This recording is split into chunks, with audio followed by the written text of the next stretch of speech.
Hi, Kingdom. So today's message is when to know when enough is enough and it's time to walk away.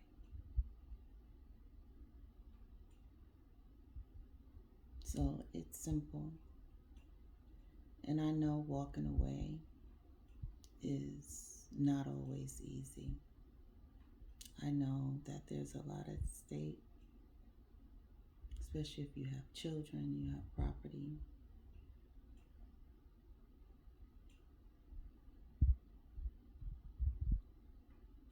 But if you are in a toxic relationship and you are accepting behavior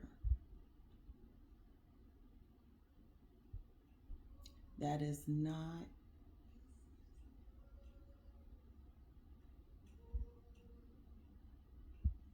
filled with love, respect, communication, trust, and honesty. If it's one-sided,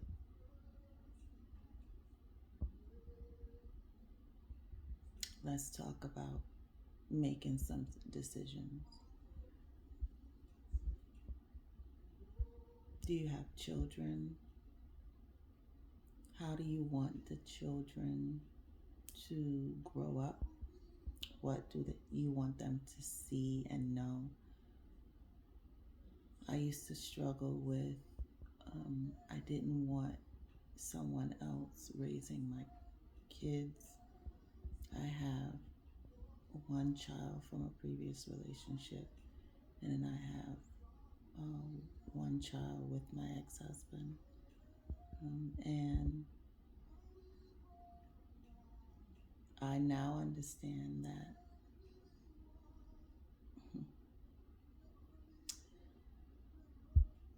putting kids in a environment that's not a healthy environment, you are doing more damage to those children than good. Just to say they have both parents.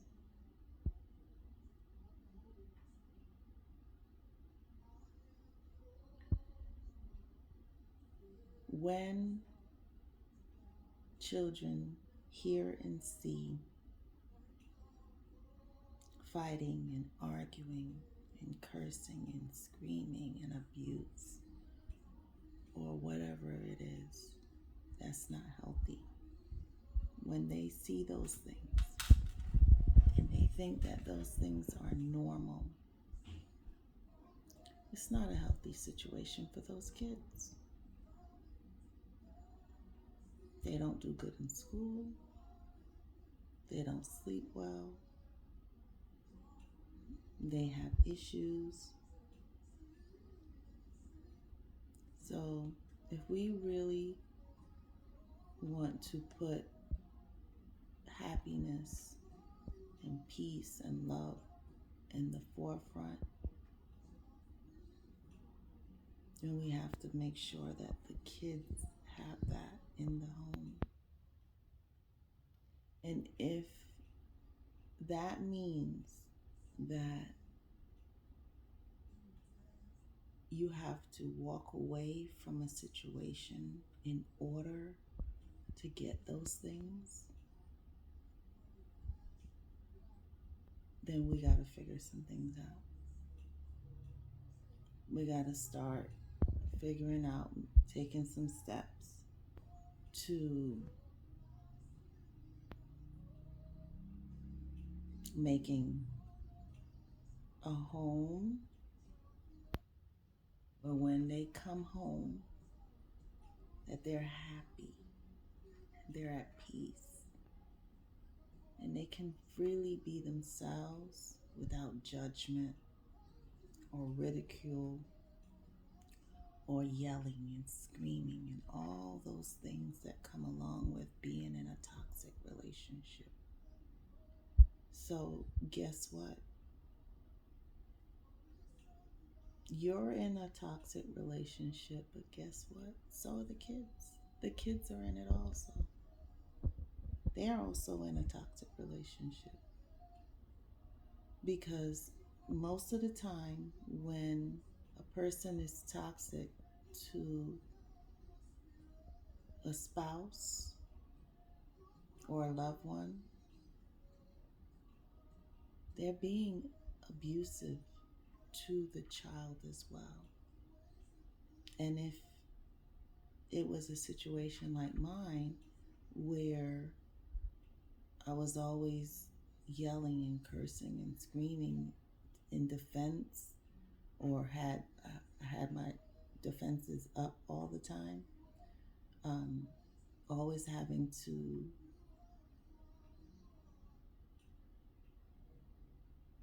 answer or defend myself all the time, or stand up for myself. Um, it's it's weighing on the kids as well. They see it all. They hear it all. It's not a healthy environment for them. So, what are you going to do differently as a parent that loves their children? Are you going to continue to allow the child or children to see unhealthy behavior, hear arguing every day,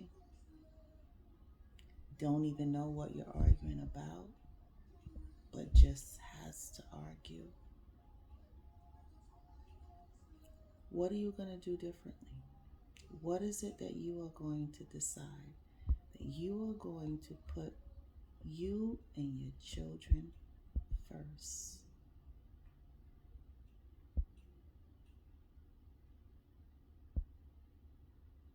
Because this relationship cannot continue the way it's going. You are both at fault now because one person is creating havoc in the home,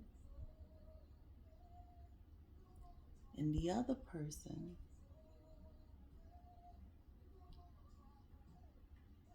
is allowing it to continue,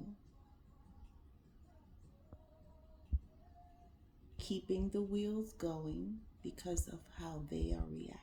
So one's doing one thing and the other is doing another. Because you can't have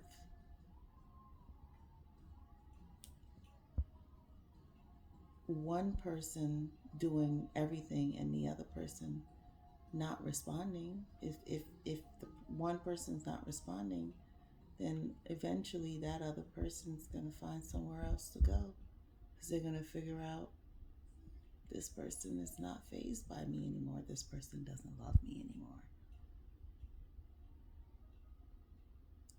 So what I need you to do, I need you to start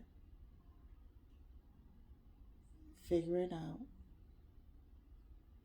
if you need my help, I'm here. We're going to figure out how you are going to get out of this unhealthy situation, how you're going to get these kids out of this unhealthy situation and bring them, have them in an environment where there's love, peace, joy, happiness, where they don't have to feel like, I don't know what to say, I don't know what to do. My daughter told me one time, we went to church, and on the way home from church, She looks over and she says, "Mommy, that's a nice house." I said, "Yeah, it is a nice house. It's a very nice house." She said, "We should live in a house like that." I said, "What's wrong with the house we live in?" She said, well,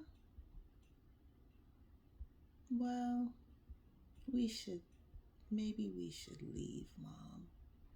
I said, "We should leave?" She said, "Yeah, we should leave." I said, "Why do you say that? What do you mean?" She said, "Because when Dad is there, it's dun dun dun dun." She was small. She was probably about 5 or 6, so she really wasn't know how to explain it. But she explained it well. Because what I understood it that she was saying was she didn't know what was going to come from her dad at any point in any time. That dun dun dun dun, the dun dun dun dun. I didn't even know she knew what that was. But the dun dun dun dun in the movie is when something scary is about to happen.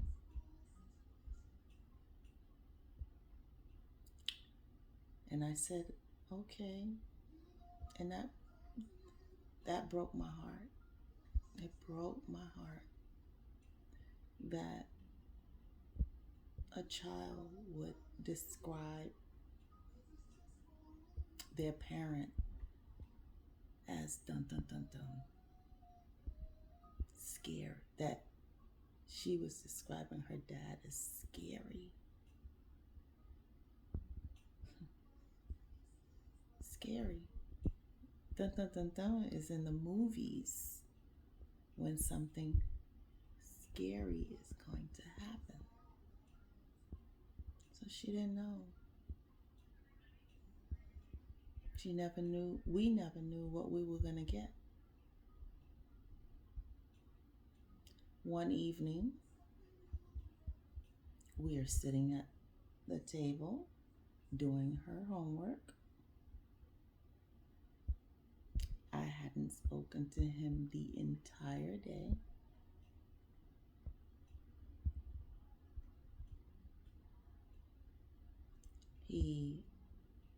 I hear the garage open. I hear the door from the garage fling open. I look up. I see him raging towards me. As he comes, he picks up a frying pan off of the stove. He walks over to where my daughter and I were. He doesn't say anything. He starts banging the frying pan on the table. It was a wooden table. He started banging the frying pan onto the wooden table. My daughter immediately jumped up, running and screaming. She runs on the couch. She starts crying. He's banging the frying pan, telling me that he is sick. He's effing sick of me.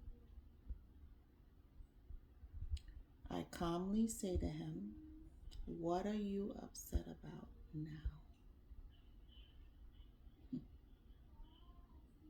All he kept saying was, "He's effing sick of me." He never told me what he was upset about. He then picks up the chair that my daughter was sitting on.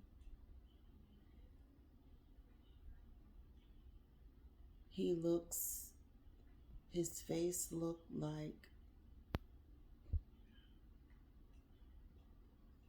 a demon. His eyes were bulging out of his head. His mouth was twisting and foaming.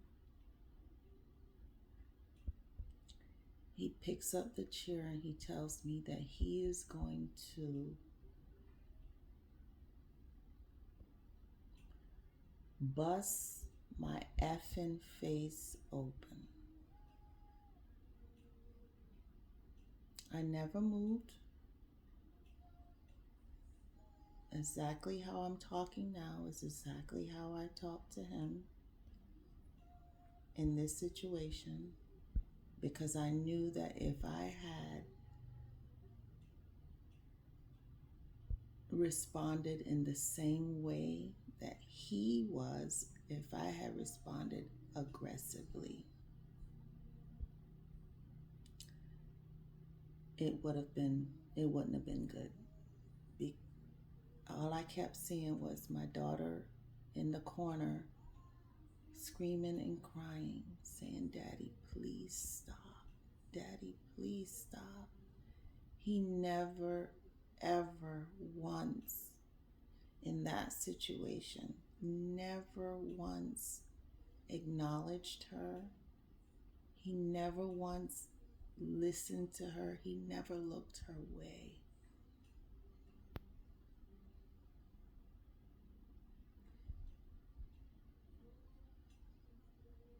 After he tells me that he's going to bust my effing face open,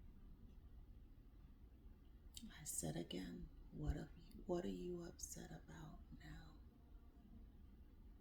He threw the chair on the floor. He walked past me. He punched a hole in the door on the way out,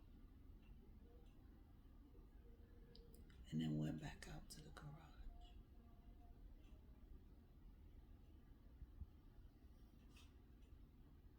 And then I have to go to my daughter and apologize to her and tell her that I'm sorry. I'm sorry. My daughter was petrified.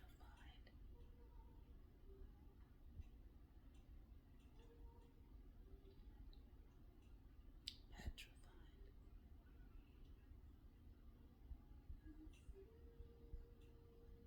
And I stayed.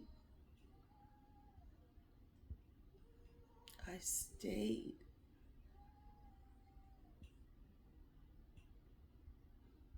I stayed.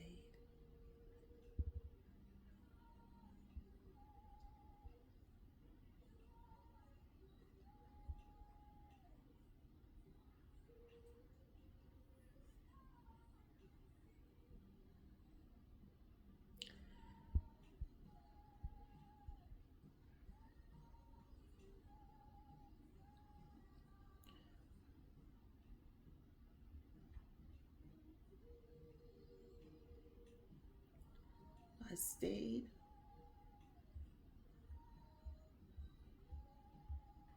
because I didn't know where to go.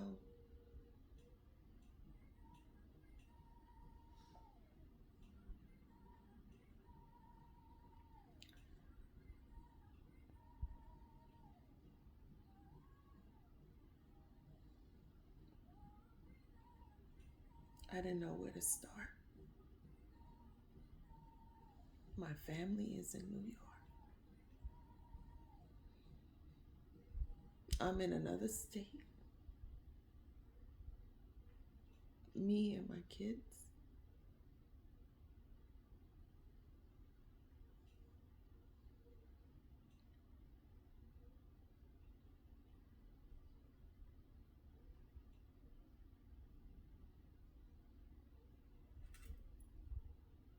Living paycheck to paycheck.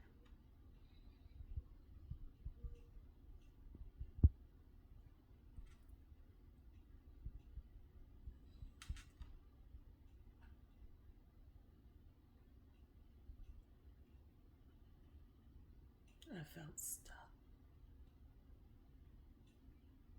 Didn't know where to go. Didn't know what to do.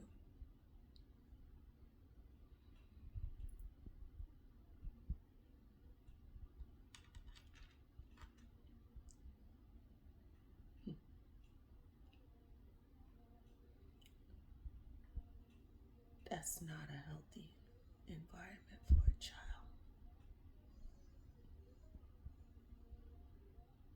My daughter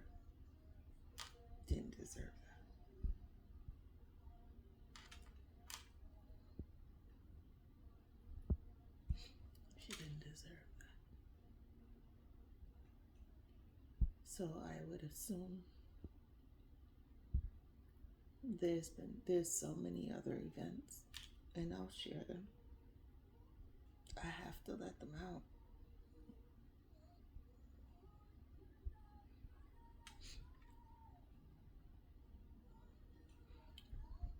I would assume that that's why she described him as dun dun dun dun, because he was very explosive.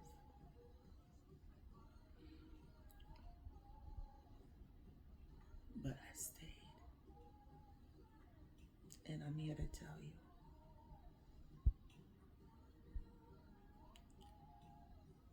figure out something. Get the kids out of there. They don't deserve it. They don't deserve it. They don't deserve it.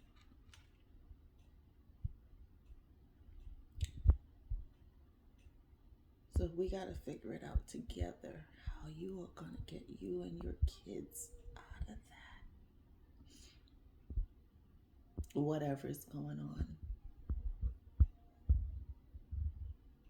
Yes, everyone has arguments, but it's how you have a disagreement. First of all, the kids should know that you're arguing.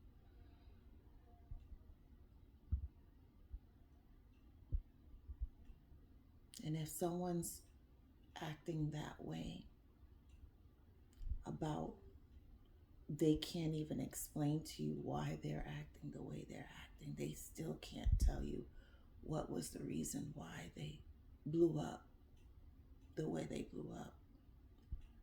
Making some lie about me asking him, and while during the trial, that situation was brought up. He lied and said that I asked him for money. I didn't have to ask him for money. We shared an account. If I needed money, I would go and get the money. I never asked him for anything, but that's what he told the judge was the reason why he acted the way he acted, was because I asked him for $200. So he justified him acting like a monster because he said I asked him for $200.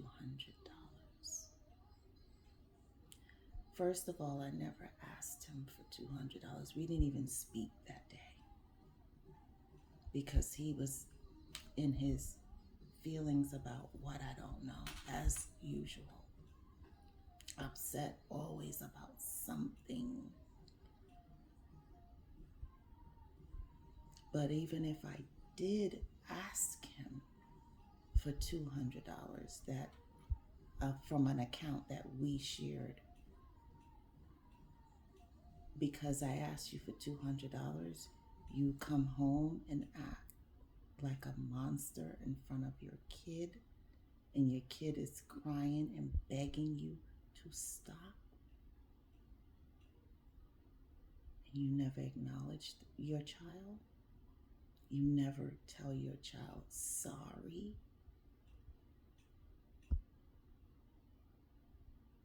Because you are being so disrespectful in front of your child to the child's mother. Something's wrong. Something's wrong. And any judge or any attorney that feels that that type of person is a normal human being, there's something wrong with them.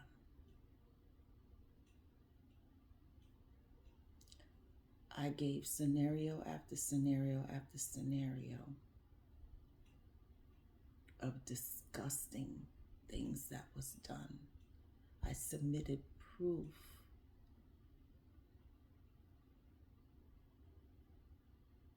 And he was still granted 50-50 custody. Arrest records, everything, black eyes, everything. And he was still granted 50-50. So if he acts that way towards me, the mother of his child, and his wife, legal wife, what would he do to someone else? That's not. I can't imagine what he would do to someone else.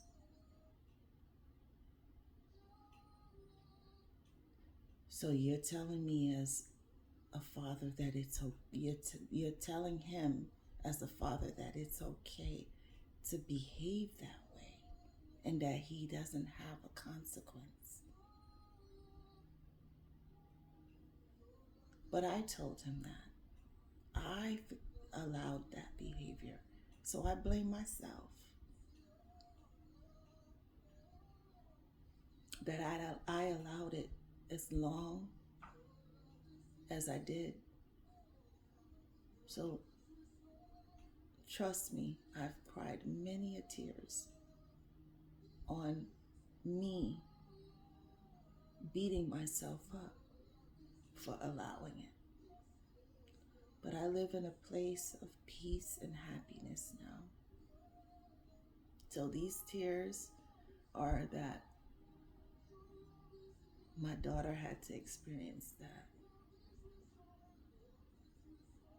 So I hope that she will forgive me for not getting her out sooner.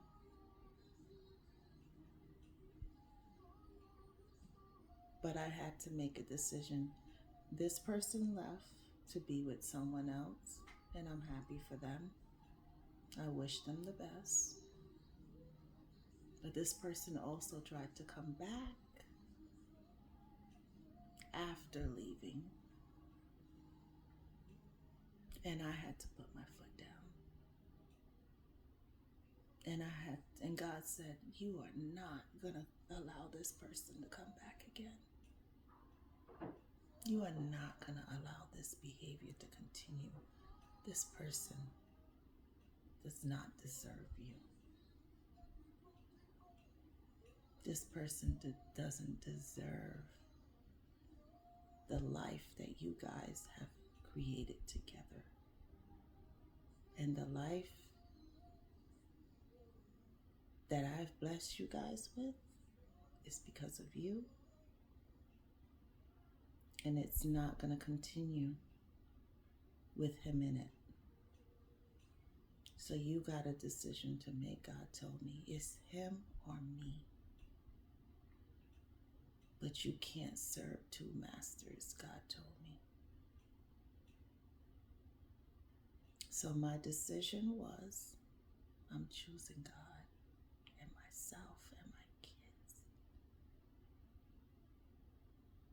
And I chose those in that order: God, my kids, and myself. And I will continue to do that for the rest of my life. If I gotta get cans, it doesn't matter. If I have to eat crackers all the rest of my life, as long as I have peace and happiness, and my kids have that, and God is happy with me, that's all that matters. So we need for you to get things in order. It's time. It's time to start making a plan. It's time. You deserve